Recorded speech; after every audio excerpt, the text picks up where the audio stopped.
حسین ستارہ ابو ہریرہ نبی کا پیارا ابو ہریرہ۔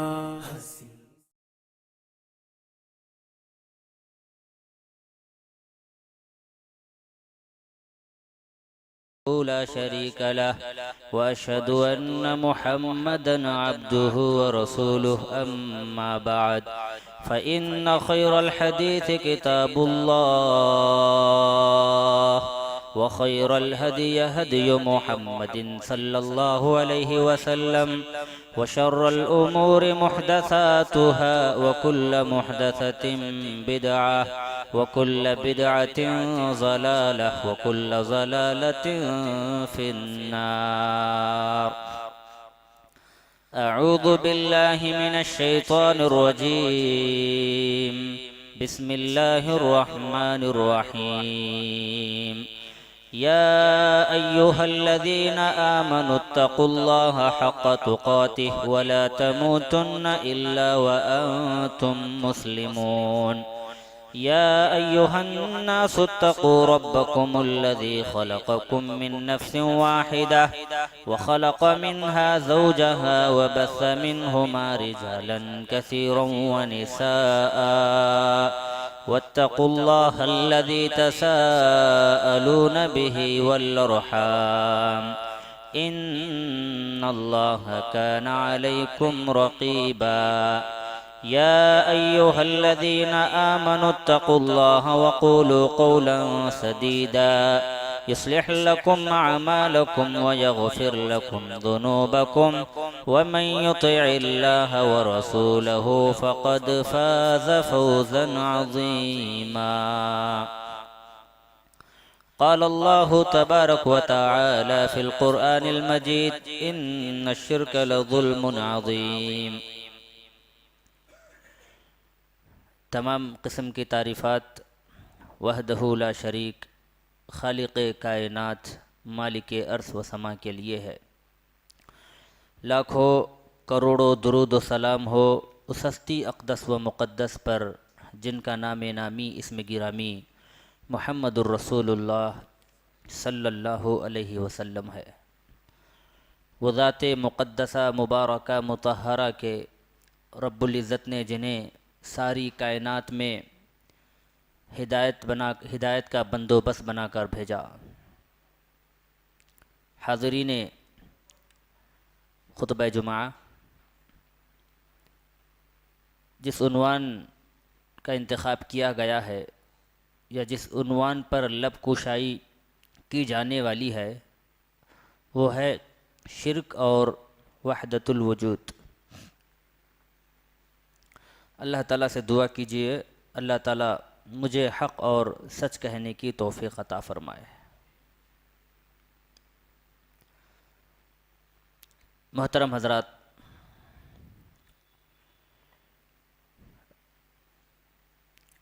اللہ رب العالمین نے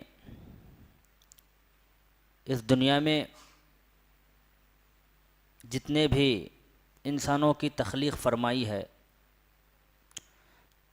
اس کا مقصد ایک ہی ہے، واحد مقصد ہے، اللہ تعالیٰ کی عبادت کرنا۔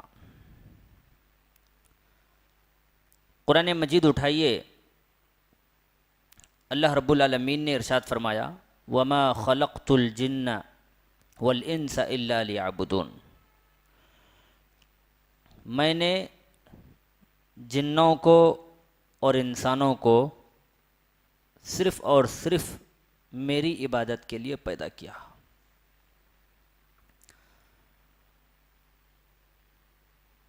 اللہ رب العالمین نے جب انسانیت کی تخلیق فرمائی تو انسان اللہ رب العالمین کی عبادت ہی کرنے والے تھے۔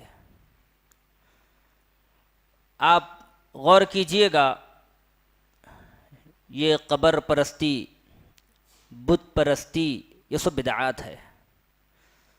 آپ کو اس کی اصل نہ قرآن میں ملے گی نہ حدیث میں ملے گی، نہ سابقہ انبیاء کی شریعت میں ملے گی۔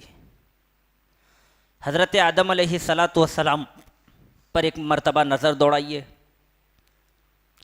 آدم علیہ السلام کی تخلیق کے بعد، حوا علیہ السلام کی تخلیق کے بعد اللہ رب العالمین نے ان دونوں کو دنیا میں بھیجا۔ سب سے پہلی انہوں نے جو عبادت کی اللہ رب العالمین سے، وہ دعا کے ذریعے کی۔ کسی اور کے در پر حضرت آدم و حوا علیہ السلام نہیں گئے، اللہ رب العالمین کی بارگاہ میں آئے، اللہ رب العالمین کی بارگاہ میں صدا لگائی، کیا کہہ کر؟ ربنا ظلمنا انفسنا وان لم تغفر لنا وترحمنا لنکونن من الخاسرین۔ اے ہمارے رب، ہم نے اپنے نفسوں پر ظلم کیا ہے، وان لم تغفر لنا وترحمنا، اگر تو ہمیں معاف نہ فرمائے، ہم پر رحم نہ فرمائے، لنکونن من الخاسرین، تو ہم خسارہ پانے والوں میں سے ہو جائیں گے۔ حضرت آدم علیہ السلام کے بعد ان کی نسل اس دنیا میں پیدا ہوئی۔ کسی نے بھی حضرت آدم علیہ السلام کی پوجا نہیں کی، ان کی پرستش نہیں کی، نہ ان کی قبر پر جا کر اپنے ماتھے کو ٹیکا۔ یہ تو بات کی پیداوار ہے۔ حضرت نوح علیہ السلام کی بعثت سے پہلے لوگ ود، سواع، یغوث، یعوق، نصر، یہ 5 نیکوکار لوگ ہیں، متقی تھے، عابد تھے، زاہد تھے۔ ان کی وفات کے بعد شیطان ان کی قوم والوں کے پاس آیا اور آ کر انہیں بہکایا، بہلایا، پھسلایا۔ جو تمہارے آبا و اجداد کا انتقال ہوا ہے، یہ بڑے متقی تھے، زاہد تھے، تم ان کی یادوں کو اپنے دلوں میں بسانے کے لیے ان کے مجسموں کو نصب کرو۔ شیطان کا حربہ دیکھیے، شیطان اللہ رب العالمین سے یہ وعدہ لے کر آیا تھا کہ میں کسی بھی طریقے سے تیرے بندوں کو بھٹکاؤں گا۔ لَأَقْعُدَنَّ لَهُمْ صِرَاطَكَ الْمُسْتَقِيمَ، اس نے قسم کھا کر کہا کہ میں دنیا میں جا کر کسی اور راستے پر نہیں بیٹھوں گا، کہاں؟ صراط مستقیم پر گھات لگا کر بیٹھوں گا۔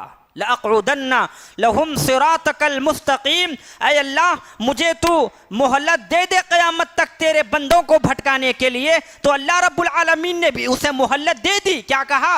لَأَقْعُدَنَّ لَهُمْ صِرَاطَكَ الْمُسْتَقِيمَ، اے اللہ میں صراط مستقیم پر جا کر بیٹھ جاؤں گا۔ صراط مستقیم ہی وہ راستہ ہے جس راستے سے اللہ رب العالمین کے بندوں کو بھٹکایا جا سکتا ہے۔ اسی لیے شیطان بھی بڑا چالاک تھا، اس نے صراط مستقیم کا انتخاب کرتے ہوئے اللہ سے کہا لَأَقْعُدَنَّ لَهُمْ صِرَاطَكَ الْمُسْتَقِيمَ، اے اللہ میں صراط مستقیم پر جا کر بیٹھ جاؤں گا، صرف بیٹھ ہی نہیں جاؤں گا۔ ثم لآتینہم من بین ایدیہم ومن خلفہم وعن ایمانہم وعن شمائلہم، میں ان کو راہ راست سے بھٹکانے کے لیے مختلف حربے آزماؤں گا۔ میں کبھی ان کے سامنے آ کر ان کے بھٹکانے کی کوشش کروں گا، کبھی ان کے پیچھے جا کر ان کو بھٹکانے کی کوشش کروں گا، کبھی ان کے دائیں جانب جا کر انہیں بھٹکانے کی کوشش کروں گا، اور کبھی ان کے بائیں جانب آ کر انہیں بھٹکانے کی کوشش کروں گا۔ ہر طریقے سے میں راہ راستے صراط مستقیم سے تیرے بندوں کو بھٹکانے کی کوشش کروں گا۔ یہ قسم لے کر اللہ رب العالمین کے پاس سے شیطان آیا تھا، اور اسی اعتبار سے اس نے حضرت نوح علیہ السلام کی قوم والوں کو بھٹکایا۔ کیا کہا؟ تمہارے آبا و اجداد جو گزر گئے ہیں بڑے نیکوکار تھے، متقی تھے، تم ایک کام کرو، ان کی یاد کو اپنے دلوں میں بسانے کے لیے مجسموں کو نصب کرو۔ شیطان کے بہکاوے میں آ گئے اور ود، سواع، یغوث، یعوق، نصر، ان کے مجسموں کو نصب کرا۔ مجسموں کو نصب کرنے والی قوم جب وفات پا گئی، پھر ایک دوسری ان کی نسل، شیطان ان کے پاس آیا اور آ کر ان کو بھی بہلایا پھسلایا۔ یہ کہہ کر کہ جب بھی تمہارے آبا و اجداد کو کوئی حاجت محسوس ہوتی، دعا کرنا ہوتا، مدد طلب کرنی ہوتی، تو تمہارے آبا و اجداد ان مجسموں کے سامنے ٹھہر کر فریاد رسی کا مظاہرہ کیا کرتے تھے۔ شیطان کے حربے ہیں، ہر طریقے سے آئیں گا، آزمائیں گا اور ابتلا میں مبتلا، شرک میں مبتلا کرنے کی کوشش کرے گا۔ شیطان کے بہکاوے میں آ گئے اور ان کی نسل بھی ان مجسموں کے پاس کھڑے ہو کر شرک کا مظاہرہ کرنے لگی۔ تو روئے زمین پر سب سے پہلے شرک یہیں سے شروع ہوا، شرک کی ابتدا یہیں سے ہوئی۔ اب ظاہری سی بات ہے، اللہ رب العالمین نے اس دنیا میں روئے زمین پر انسانوں کو صرف اور صرف اللہ تعالیٰ کی عبادت کے لیے پیدا کیا۔ قوم، لوگ، اللہ کے بندے بھٹک گئے، صراط مستقیم سے کھسک گئے، تو اللہ رب العالمین ان کو راہ راست پر لانے کے لیے، توحید پر لانے کے لیے اللہ رب العالمین نے حضرت نوح علیہ السلام کو ان کی قوم میں مبعوث فرمایا۔ حضرت نوح علیہ السلام نے ان کے سامنے سال 200 سال نہیں بلکہ 950 سال لگاتار انہوں نے تبلیغ کی۔ 950 سال کا عرصہ بڑا کافی عرصہ ہوتا ہے۔ زبان سے ادا کرنا یہ الگ چیز ہے، 950 سال کا عرصہ اس قوم میں لگاتار دعوت و تبلیغ کرتے ہوئے بتانا یہ الگ بات ہے۔ حضرت نوح علیہ السلام نے اپنی قوم والوں کے درمیان رہ کر 950 سال تک اپنی قوم والوں کو دعوت و تبلیغ کرتے رہے۔ رب انی دعوت قومی لیلا و نہارا۔ 950 سال کے بعد حضرت نوح علیہ السلام کے صبر کا پیمانہ لبریز ہوا تو اللہ رب العالمین کے سامنے شکایت کرنے لگے، کہا رب انی دعوت قومی لیلا و نہارا، اے میرے رب میں میری قوم کو دن اور رات لگاتار دعوت و تبلیغ کرتا رہا۔ ثم انی دعوتہم جہارا ثم انی اعلنت لہم واسررت لہم اسرارا۔ کبھی میں تنہائی میں انہیں جا کر سمجھاتا، تیری عبادت کے تعلق سے بتاتا، اور کبھی علی الاعلان میں انہیں دعوت و تبلیغ کرتا، ایک اللہ رب العالمین کی طرف آنے کی دعوت دیتا۔ لیکن یہ قوم سرکشی کا مظاہرہ کر رہی ہے۔ اللہ رب العالمین سے انہوں نے بددعا کی، اپنے قوم والوں کے بارے میں کیا کہا؟ رب لا تذر علی الارض من الکافرین دیارا، اے میرے رب روئے زمین پر ایک کے بھی گھر کو تو باقی نہ رکھ۔ کیوں؟ انک ان تذرہم یضلوا عبادک ولا یلدوا الا فاجرا کفارا۔ اگر تو ان کے گھروں کو ایسے ہی آباد چھوڑ دے تو پھر یہ خود گمراہ ہوں گے، تیرے بندوں کو بھی گمراہ کر دیں گے، اور ان کی آنے والی نسل کافر کی کافر ہی رہے گی۔ اللہ رب العالمین نے حضرت نوح علیہ السلام کی بددعا کو قبول کیا اور ان کی ساری قوم کو تباہ و برباد کر دیا۔ اور اس عذاب میں خود حضرت نوح علیہ السلام کا بیٹا بھی غرق ہو گیا۔ زبردست سیلاب، طوفانی بارش اللہ رب العالمین نے اس قوم میں نازل فرمائی، جس کی وجہ سے یہ قوم تباہ و برباد ہو گئی۔ اور اسی شرک سے ہر نبی نے اپنی اپنی امت کو ڈرایا ہے۔ اپنی اپنی امت کو اللہ رب العالمین کے توحید کی طرف دعوت دی ہے۔ جناب محمد الرسول اللہ صلی اللہ علیہ وسلم نے بھی اپنی قوم کو توحید کی دعوت دی، توحید کا اعلان کیا، توحید کا پیغام پڑھایا، توحید کا درس دیا۔ تو محترم حضرات، شرک کسے کہتے ہیں؟ شرک کی تعریف کر کے انشاءاللہ وحدت الوجود کے تعلق سے بتا کر میں اپنی بات کو ختم کرنے کی کوشش کروں گا۔ اللہ رب العالمین کی الوہیت میں، ربوبیت میں، اس کے اسماء و صفات میں کسی دوسرے کو شریک کرنا یہ شرک کہلاتا ہے۔ اللہ رب العالمین نے قرآن مجید میں ارشاد فرمایا، انہ من یشرک باللہ فقد حرم اللہ علیہ الجنہ وَمَأْوَاهُ النَّارُ وَمَا لِلظَّالِمِينَ مِنْ أَنصَارٍ۔ اللہ تعالیٰ جو شخص اللہ تعالیٰ کے ساتھ شرک کا ارتکاب کرتا ہے اس کو اللہ تعالیٰ کبھی معاف نہیں کریں گے۔ فقد حرم اللہ رب العالمین نے ایسے شخص پر جنت کو حرام قرار دیا ہے۔ وَمَأْوَاهُ النَّارُ، اور ایسے لوگوں کا ٹھکانہ جہنم ہے۔ وَمَا لِلظَّالِمِينَ مِنْ أَنصَارٍ، اور ایسے لوگوں کا کوئی یار و مددگار بھی نہیں ہوگا۔ اللہ رب العالمین کی عبادت کی بجائے، اللہ رب العالمین سے دعائیں مانگنے کی بجائے اگر ایک بندہ کسی اور کی عبادت کرتا ہے، کسی اور کے سامنے اپنا ماتھا ٹیکتا ہے، کسی اور کے سامنے اپنی جھولی کو پھیلاتا ہے، یہی تو شرک ہے۔ اور اللہ تعالیٰ ایسے شرک کو کبھی معاف کرنے والے ہے ہی نہیں۔ ان اللہ لا یغفر ان یشرک بہ ویغفر ما دون ذلک لمن یشاء ومن یشرک باللہ فقد ضل ضلالا بعیدا۔ جو شخص اللہ تعالیٰ کے ساتھ شرک کا مظاہرہ کرتا ہے، اللہ تعالیٰ ایسے شخص کے گناہ کو معاف نہیں فرمائیں گے۔ اگر شرک کے علاوہ کوئی اور گناہ کا ارتکاب بندہ کر بیٹھے، اللہ چاہے تو اسے معاف کر دیں گے۔ ان شاء عذبہ و ان شاء غفر لہ، یہ اللہ تعالیٰ کی مشیت کے مطابق ہے۔ شرک کے علاوہ بندہ کوئی اور گناہ کر کے کل قیامت کے دن آ جائے تو اللہ تعالیٰ شرک کو تو معاف نہیں کریں گے، مگر شرک کے علاوہ کوئی اور گناہ ہو تو یہ اللہ رب العالمین کی مشیت کے مطابق ہے، چاہے اللہ معاف کر دیں یا پھر اللہ تعالیٰ اسے جہنم میں ڈال کر پھر جنت میں ڈال دیں۔ شرک کی معافی کبھی نہیں ہوگی۔ حضرت لقمان علیہ السلام اپنے بیٹے کو کہا تھا ان الشرک لظلم عظیم۔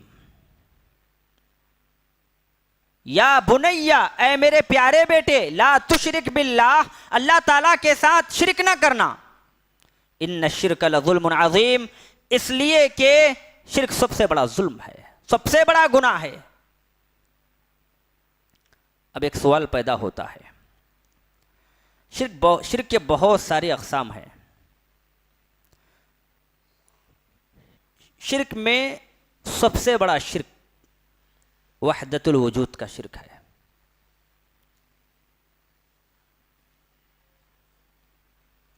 ہر کوئی وحدت الوجود میں ملوث ہے، کسی نہ کسی ناحیے سے۔ اہل السنہ والجماعت کو چھوڑ کر کے کسی نہ کسی مذہب کا شخص اس وحدت الوجود میں ملوث ہے، یعنی اللہ رب العالمین کو ہر جگہ حاضر و ناظر ماننا، ہر چیز میں اللہ رب العالمین کے وجود کو ماننا، یہ وحدت الوجود ہے۔ اہل السنہ والجماعت کا اس سلسلے میں عقیدہ کیا ہے؟ اہل السنہ والجماعت کا یہ عقیدہ ہے اللہ رب العالمین ہر جگہ نہیں ہے، اس لکڑی میں موجود، اس دیوار میں موجود، اس شے میں موجود، اس جگہ پر موجود۔ اہل السنہ والجماعت کا یہ عقیدہ نہیں ہے، بلکہ اہل السنہ والجماعت کا عقیدہ یہ ہے اللہ رب العالمین ساتوں آسمانوں کے اوپر عرش پر مستوی ہے۔ مگر امت کے بعض فرقہ ضالہ، گمراہ فرقے، قرآن مجید کے چند آیتوں سے غلط استدلال کرتے ہوئے کہتے ہیں اللہ رب العالمین ہر جگہ موجود ہے، بات غلط ہے۔ آئیے سب سے پہلے اہل السنہ والجماعت کے دلائل کا تجزیہ کرتے ہیں۔ قرآن مجید میں اللہ رب العالمین نے ایک مقام پر فرمایا الرحمن علی العرش استوى، رحمان عرش پر مستوی ہے، واضح آیت۔ اسی طرح ایک مقام پر اللہ رب العالمین نے ارشاد فرمایا ان ربکم اللہ الذی خلق السماوات والارض فی ستۃ ایام ثم استوى علی العرش، یقیناً تمہارا رب اللہ تعالی ہے جس نے زمین و آسمان کو 6 دنوں میں پیدا کیا۔ ثم استوى علی العرش، پھر اللہ تعالی رحمان عرش پر مستوی ہوا۔ اسی طرح قرآن مجید میں اللہ رب العالمین نے ایک مقام پر ارشاد فرمایا اللہ الذی رفع السماوات بغیر عمد ترونها ثم استوى علی العرش، اللہ وہ ہے جس نے ساتوں آسمانوں کو بغیر ستونوں کے بلند کیا۔ اس آیت کریمہ میں اللہ رب العالمین سب سے پہلے اپنی قدرت کاملہ پر غور کرنے کی تعلیم دے رہے ہیں۔ اللہ وہ ہے جس نے بغیر ستونوں کے آسمانوں کو بلند کیا۔ آپ دنیا میں کسی بھی عمارت کو دیکھ لیجئے، کسی بھی چھت کو دیکھ لیجئے، وہ بغیر آسرے کے، بغیر ستون کے کھڑی نہیں ہے۔ اس کو کھڑا کرنے کے لیے، عمارت کو تعمیر کرنے کے لیے، چھت کو اوپر کھڑا رکھنے کے لیے کسی نہ کسی چیز کا سہارا لیا جاتا ہے۔ لیکن اللہ رب العالمین کی قدرت کاملہ کو غور سے دیکھیے، غور کیجئے، تدبر کیجئے۔ اللہ الذی رفع السماوات بغیر عمد ترونہا، اللہ تعالیٰ وہ ہے جس نے آسمانوں کو بغیر ستونوں کے بلند کیا۔ ایک مقام پر اللہ رب العالمین نے ارشاد فرمایا، اللہ وہ ہے جس نے زمین و آسمان کو پیدا کیا۔ ما تری فی خلق الرحمن من تفاوت، کیا تم اللہ رب العالمین کی تخلیق میں، آسمانوں کی تخلیق میں کوئی بے ضابطگی دیکھتے ہو؟ ہرگز اللہ تعالیٰ کی تخلیق میں، آسمان میں کوئی بے ضابطگی ہمیں نظر نہیں آتی۔ ثم ارجع البصر، پھر اللہ رب العالمین نے دوبارہ ہمیں دیکھنے کا حکم دیتے ہوئے فرمایا، ایک اور مرتبہ اپنی نگاہوں کو آسمان کی طرف اٹھاؤ۔ ینقلب الیک البصر خاسئا وہو حسیر، یہ حقیر آنکھ اللہ رب العالمین کی تخلیق میں کھوج کرنے کے لیے، اللہ رب العالمین کی تخلیق میں نقص نکالنے کے لیے، اگر یہ حقیر آنکھ اوپر کو اٹھ جائے تو یہ آنکھیں ذلیل و رسوا ہو کر پھر نیچے آ جائیں گی، مگر اللہ رب العالمین کی تخلیق میں بے ضابطگی، شگاف وغیرہ نہیں نکال سکیں گی۔ تو اللہ رب العالمین نے سب سے پہلے اس آیت کریمہ میں اپنی قدرت کاملہ کا ذکر فرمایا، کہا اللہ الذی رفع السماوات بغیر عمد ترونہا، اللہ تعالیٰ وہ ہے جس نے آسمانوں کو بغیر ستونوں کے بلند کیا۔ ثم استوى علی العرش، پھر اللہ تعالیٰ عرش پر مستوی ہوا، پھر اللہ تعالیٰ عرش پر مستوی ہوا۔ اسی طرح ہم سجدے میں جاتے ہیں تو کہتے ہیں سبحان ربی الاعلی، یعنی اللہ رب العالمین بلند و بالا ہے۔ حدیث میں آتا ہے، اللہ کے نبی صلی اللہ علیہ وسلم نے ارشاد فرمایا، ینزل ربنا تبارک و تعالی کل لیلۃ الی السماء الدنیا، اللہ تعالی ہر رات میں، آخری پہر میں آسمان دنیا پر نازل ہوتے ہیں اور یہ صدا لگاتے ہیں، کوئی ہے بندہ جو مجھ سے مانگے میں اس کو دینے کے لیے تیار ہوں۔ ینزل ربنا تبارک و تعالی، اللہ تعالیٰ آسمان دنیا پر نازل ہوتے ہیں ہر رات آخری پہر میں۔ نزول کا اطلاق اوپر سے نیچے ہوتا ہے، نہ کہ نیچے سے اوپر ہوتا ہے۔ تو اس حدیث سے بھی معلوم ہو رہا ہے اللہ تعالیٰ ساتوں آسمانوں کے اوپر عرش پر مستوی ہیں۔ حضرت زینب رضی اللہ تعالی عنہا کے تعلق سے آتا ہے، کانت زینب تفخر علی ازواج النبی صلی اللہ علیہ وسلم تقول زوجکن اہالیکن وزوجنی اللہ تعالی من فوق 7 سماوات۔ حضرت زینب رضی اللہ تعالی عنہا اللہ کے نبی صلی اللہ علیہ وسلم کی دیگر ازواج مطہرات پر فخر محسوس کیا کرتی تھی، کیا کہہ کر؟ یہ کہہ کر کہ تمہارے شادیاں تمہارے خاندان والوں نے کی اور میری شادی اس رب نے کی جو ساتوں آسمانوں کے اوپر عرش پر مستوی ہے۔ یعنی اللہ تعالیٰ نے میری شادی ساتوں آسمانوں کے اوپر عرش پر مستوی ہو کر کی۔ تو اس حدیث سے بھی پتہ چلتا ہے اللہ تعالیٰ ہر جگہ نہیں ہے بلکہ ساتوں آسمانوں کے اوپر عرش پر مستوی ہے۔ ایک صحابی اللہ کے نبی صلی اللہ علیہ وسلم کے پاس آتے ہیں اور عرض کرتے ہیں، اے اللہ کے نبی، میں نے اپنی لونڈی کو تھپڑ رسید کیا ہے، لہذا میں چاہتا ہوں اس کو آزاد کر دوں۔ اللہ کے نبی صلی اللہ علیہ وسلم نے فرمایا، ایسا نہ کرو، سب سے پہلے اسے میرے سامنے حاضر کرو۔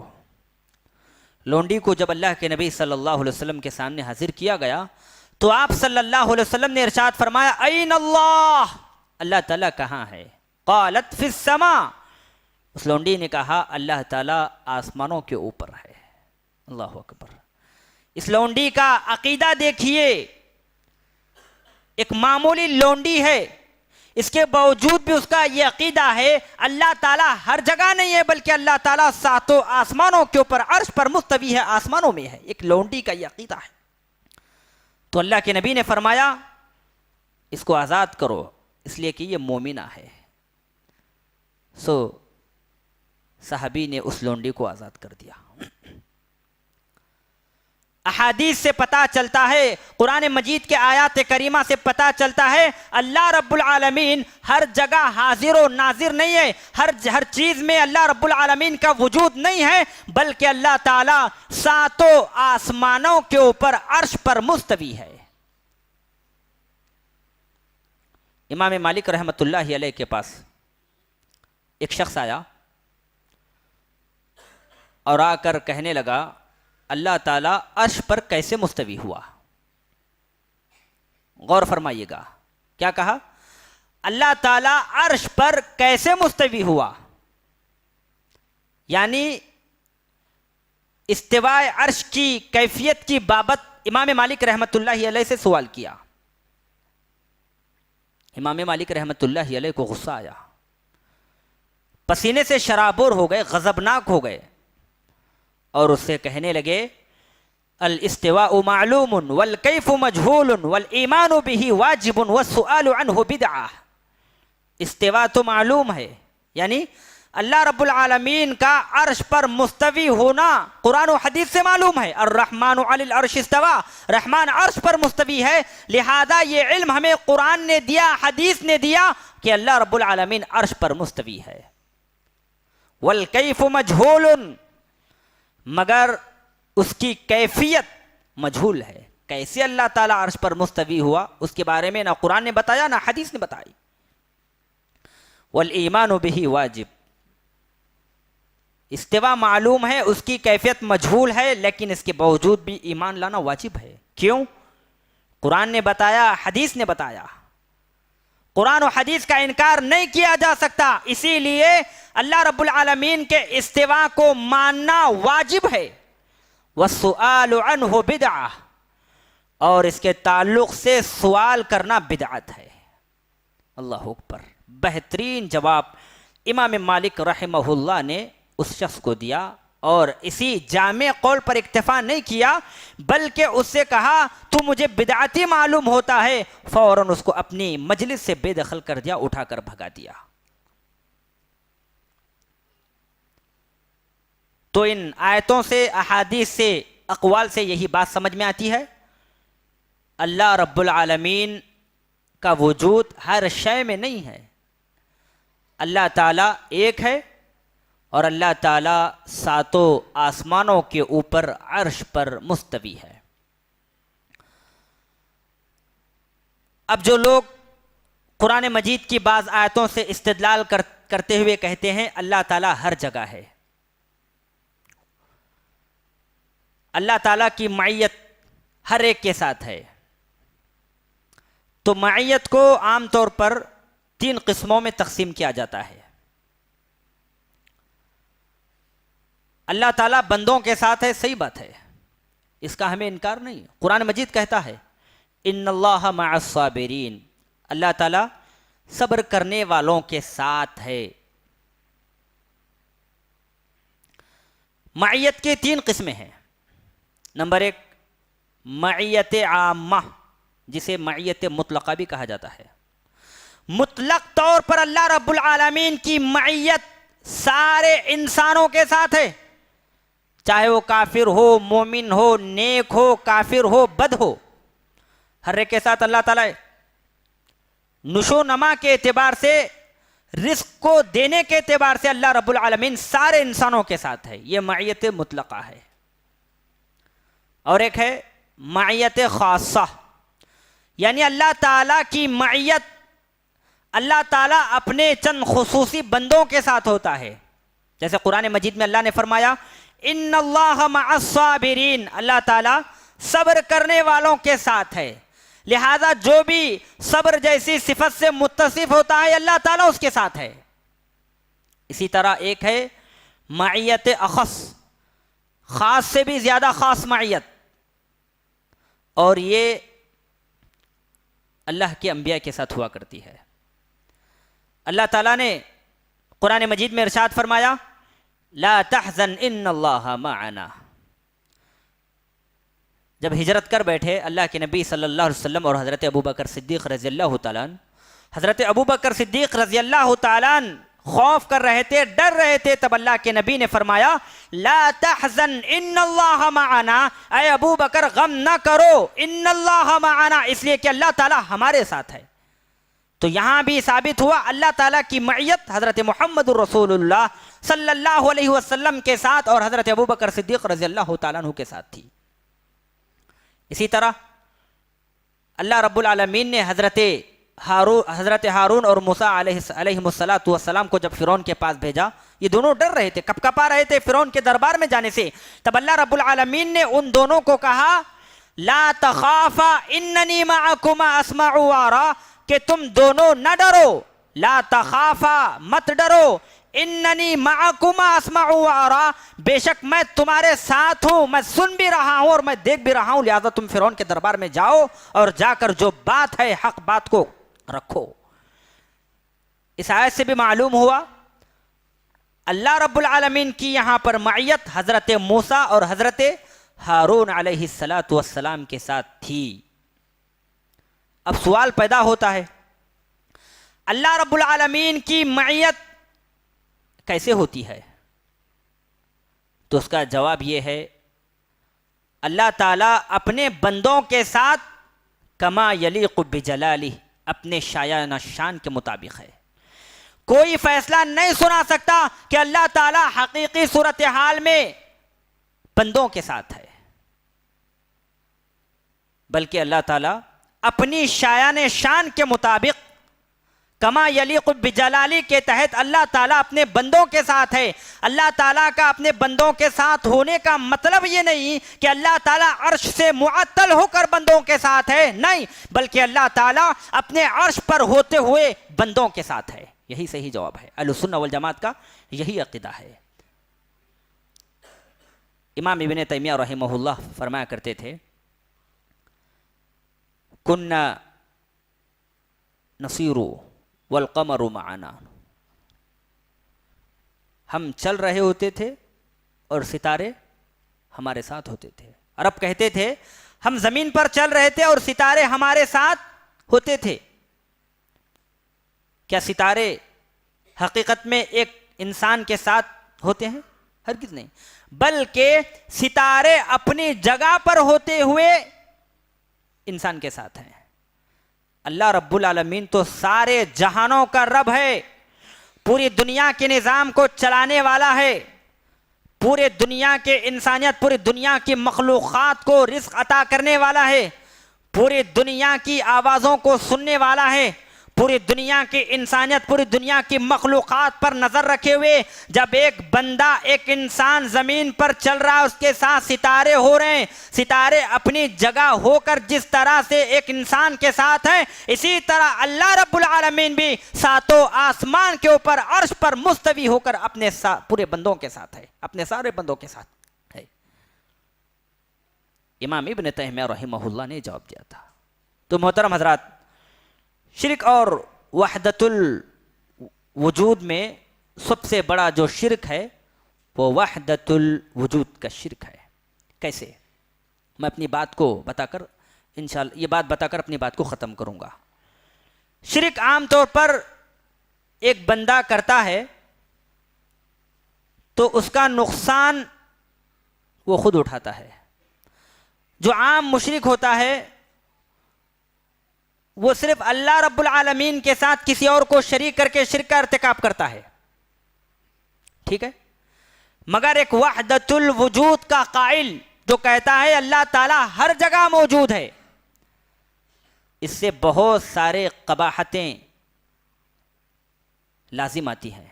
اس میں ایک سب سے بڑی قباحت یہ ہے کہ وحدت الوجود کا قائل گویا یہ کہہ رہا ہے اللہ رب العالمین ہر جگہ موجود ہے، یعنی اللہ تعالیٰ بہت سارے ہیں، تعدد الہی لازم آتی ہے، یہاں بھی اللہ، اس جگہ بھی اللہ، اس جگہ بھی اللہ، اس جگہ بھی اللہ، تو اس سے کیا لازم آتا ہے؟ تعدد الہی، ایک معبود کے علاوہ بہت سارے معبود لازم آتے ہیں.